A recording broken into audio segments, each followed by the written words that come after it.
A cult is a group of people or movement with an extreme or unorthodox belief, and this belief is often centered around a charismatic leader, somebody who really puts the oomph in it, somebody that inspires people, somebody that acts as a false mirror to their followers. I see you.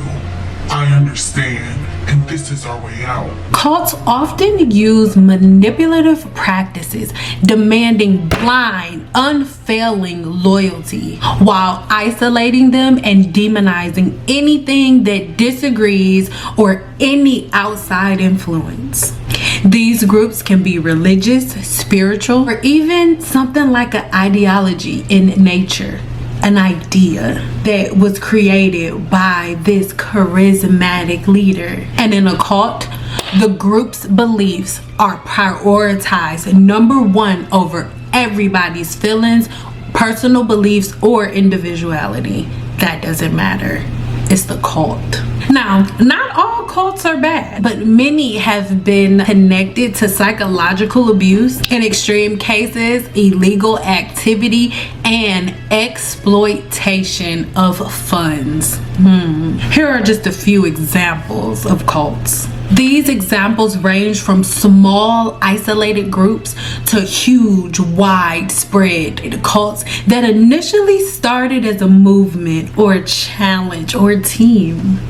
Cults use a variety of tactics to gain control and to get to the main objective of the cult in the first place. Let's unpack a couple of them. And as we unpack them, I am going to connect Team Natural into this because, my dear, it is a cult. Normally a cult member, if they see anybody outside of the cult speaking anything contrary to what they believe in the cult, it is time to attack. And there is a wide range of emotion, like anger that they'll have built up, that they aim at a stranger over something as small and minute as a comb or a brush.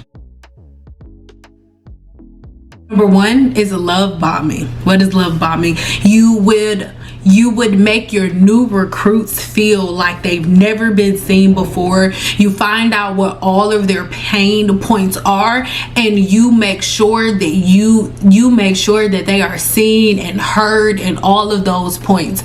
So it would sound a little like this. They try to make you feel like you're less than, but you're not. We're not supposed to do that. They don't have enough products for us. I love you. You're a beautiful black woman. Look how beautiful your curls are. Look how beautiful your skin is. 4B, 4A, 4C. Love your hair. This is who we are. This group is just for us.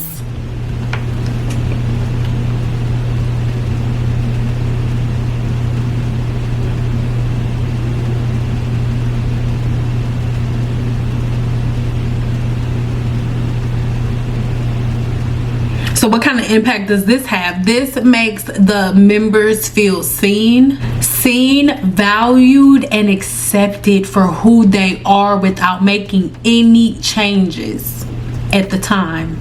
This lowers your defenses, making it way easier for you to just open your arms and have an easier, free connection with the group.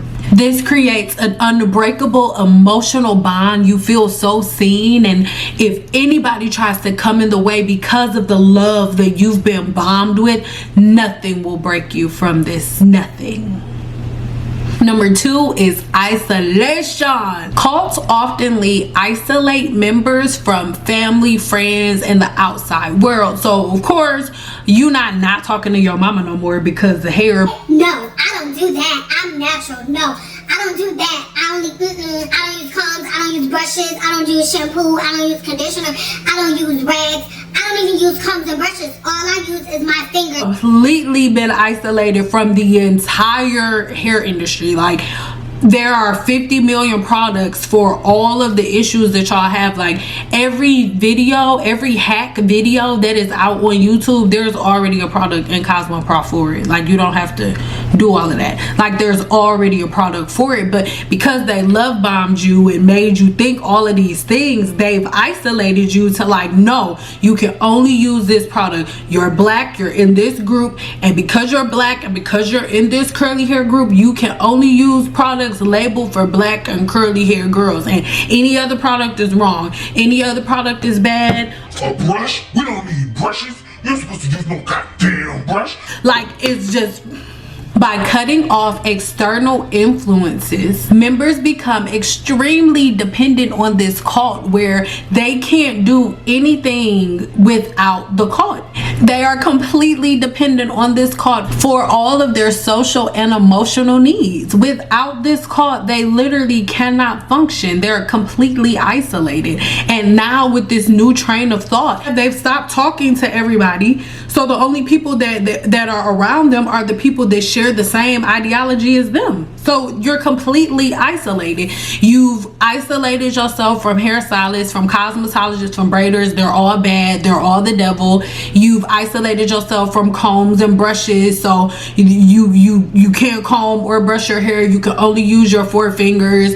You can't go to cosmetologists to fix them anymore because they're bad. They're the devil. They're the ones out to get you. So you're isolated. You're by yourself and you're freaking afraid to go to a new cosmetologist. You're afraid to go to a new hairstylist because you've been a part of this cult for so long.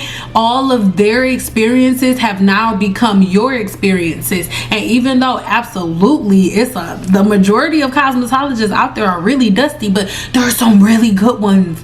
But because of the cult brainwash, your mind won't even let you believe that there are good cosmetologists out there. They won't even let you believe it. Number 3, I kind of just talked about that, but that is fear and guilt. Cults instill fear or extreme punishment for disobedience or straying away from the cult and the cult's rules, ideologies, and beliefs. You have dire consequences like spiritual damnation or failure or letting down your creator or God in some way. And it's known, like I've had so many comments. I'm low-key mad at myself that I've been deleting and blocking everybody who leaves them. But anytime a black woman says anything about her hair or balding or anything, there are people in the comments like, this is Isaiah talked about black women being bald and people not having hair. God made our hair curly. We're only supposed to have curly hair, and if you have curly hair, God is not gonna love you. God's gonna hate you. Black women are only meant to have their hair curly, and if they don't, damn you, you're gonna burn in hell. You won't come, God won't come get you for the rapture. And it sounds like I'm being extra, but I've literally seen these comments, and I really hope that by the time I get done editing this video, there's at least one comment that I could pop up on the screen. I really need to stop blocking everybody, at least until I get the screenshots. This creates a level of dependency and fear of leaving the group. You don't want to be separated. You don't want to be ostracized. You don't want to feel like you've wasted all of your time. You don't want to feel stupid, especially because you've already isolated yourself. You've already put yourself in this group. You're already in love with this idea. You've already been love bombed. Like, I'm scared. I don't want to lose this community. I don't want to get the consequences and the shame. I don't want God to stop putting the planets in orbit to stop and look at me. How dare you, my child? Is that a comb? Is it a brush? You will not get into these gates. Flee from me, you combing and brushing heathen. Cults limit or like kind of make it really hard to access any information from the outside world. The only information that you are accustomed to is the information surrounding the cult's ideology, and anything outside of that is the devil. Anything outside of that should be shamed. Anything outside of that is an enemy, something that you should fight against, somebody somebody that you should be angry at and somebody you should attack because they against the cult. Normally, cults make it so that each cult member is only relying on the cult, on the group, for their information, and anything outside of that cult's information is not valid. Anything, and anybody who says anything against them, anybody who says anything against the ideology of the cult is an enemy of the cult, and it is a personal attack on the members of the cult. Not the ideology, but a personal attack, and it causes you to have war. That's why you look in the comments, you look on all of these blogs, you look in all of these chats, and if y'all want to find the place to find the most disrespectful and most toxic women that you've ever seen in your life, you will find them on Team Natural blogs like Lipstick Alley and Reddit and different things of that nature. You will find the most toxic and most unhappy cult members you have ever seen.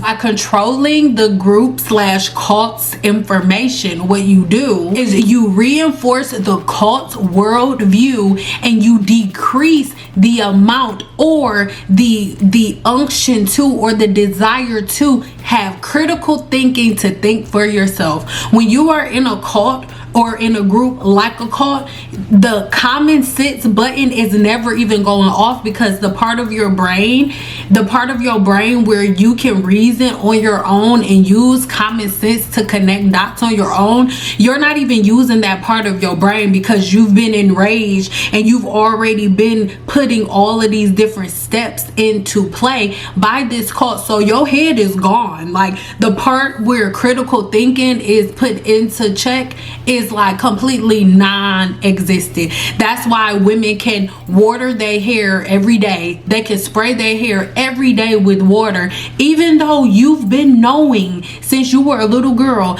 that if you put water on a plant every day, the roots are gonna rot and the plant's gonna die within a week if you water it every day. But yet and still, these cult members will still say our hair is like a plant, it needs water to grow. Oh my God. You already know you are a part of a cult when you are not even allowed to use common freaking sense. And the people who are teaching you how to use common sense are the people who are looked at and pointed at as the enemy and the person that you should never listen to because they're using their brain. Number 5 is going to be repetition and indoctrination. Cults, repetitive teaching, and the mantras create patterns and habits in the minds of their cult members, like 4B, 4C, 4A, 4W. Most black women introduce themselves. If you ask the black woman, oh, like, well, tell me about your hair, or tell me about what you're looking for, or if they have a question about hair, they'll say, okay, well, I'm 4A, okay, well, I'm 4B, okay, well, I'm 4C. Nobody has done any of the things that I've talked about. Nobody has even thought and to use that part of their brain to go online and say, where did the curl typing chart originally originate from? Because if you would have done that, you would have. Andre Walker is the person who created the curl typing chart, and originally 4 wasn't even a number on the chart. The 4s were an afterthought. Originally it was only 1A, 1B. Originally there was only 1AB, 2AB, and 3AB. There wasn't even a C. And then over time, as his products started getting more popular on Oprah Winfrey's show, they were like, oh, why don't you add women with curlier hair? So then he said, okay, well, I'll add 3C. And then they're like, oh, that's still not enough. There are other ones. And he was like, oh, okay, well, let's just do 4A, B, and C. And that's where it came from. But black women have made an afterthought their identity. And what's crazy about it, Andre Walker is not the cult leader. Andre Walker is not the person who started this. There was some other charismatic cult leader, right, who will remain nameless, who introduced the curl typing chart to you and formatted it with their own ideology and have had y'all all following it seamlessly with like no questions asked. So over time, members began to internalize these beliefs, making it really, really hard for them to question it. When you compile it with all of the other steps, like I fell in love with you and this group at the very beginning, and then all of these other steps that you've been taking to get me locked into you, like I'm really not about to sit here and question you, because why would you lie to me? Why would you do that? You love me. You want me to feel better about myself, and all of these other things that have been done to your mind. It's a cult. Most cults have a clear power structure on who's at the top, like what you're supposed to do to your hair and like what you're not supposed to do to your hair, who you're supposed to go to for counsel and who you're never supposed to go to for counsel, what are the things that you're supposed to follow and the things that you're never supposed to follow, and who the enemy is and the state of attack, what the person who is talking. Most of the time, members become 100% reliant on the cult leaders or whoever created the cult, and not really able to use their own mind and own conductive reasoning. Any type of conductive reasoning or thinking on your own is looked down upon, really like shamed. And anybody who encourages anybody to use their own train of thought is normally a person that is put out or kicked out of the cult in any type of way, and honestly it's a person that never really makes it inside, because those aren't people really meant for cults. Thinking for yourself, conductive reasoning, having common sense, you can't do that, not at a cult. Number 7, which is last but certainly not least, is the demand for blind, unwavering commitment. A cult requires the members to donate an extreme amount of their time, money, resources, emotional weight, and mind power. You give all of your time, money, and energy to this group, to this cult, to this team. The more a person invests into this cult, the harder it is for them to walk away. As leaving this cult would mean that they're leaving everything that they've put in. They are walking away from all of the money that they've spent. They're admitting that all of the things that they've done, all of the arguments that they've been a part of, all of the Team Natural warring that they've been a part of was all for nothing. And of course, you don't want to admit to that, because if you admit to that, you would have to admit that you were kind of a cult member, and nobody really wants to do that, do they? So it's just my opinion. And understanding all of these different phases of a cult and how to build a cult and what cult leaders are and how they're like, my question to you is, what is the difference between the Team Natural community and a cult? What's the difference? Because I went on, anytime you go on a video, right, and nobody say, oh, why are you attacking Team Natural? Because I'm not. It's so many other communities, but you don't see as much war and anger in any community as you do in this one.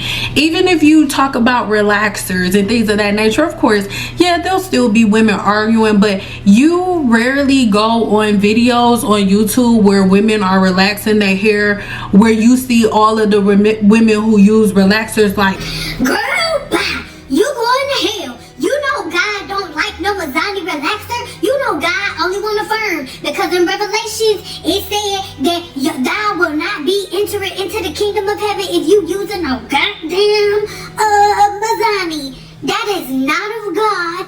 You're not gonna see anything like that. They're just sharing pointers and taking it or leaving it. But there is this very, very cult-like personality, this very cult-like demeanor over the Team Natural community. And in my opinion, that's why it hasn't been able to stand the test of time. That's why it's constantly morphing into something else. That's why the majority of the women who kind of started the Team Natural community are now gone, because I don't think they ever meant for it to turn into the cult that it has become. I don't think they ever meant for it to be that way. But now that it has become this cult like thing, most of the people who are not in it for that are leaving, and now the only people that are left now are the #1 cult leaders, because the #1 cult leaders now have their own pages,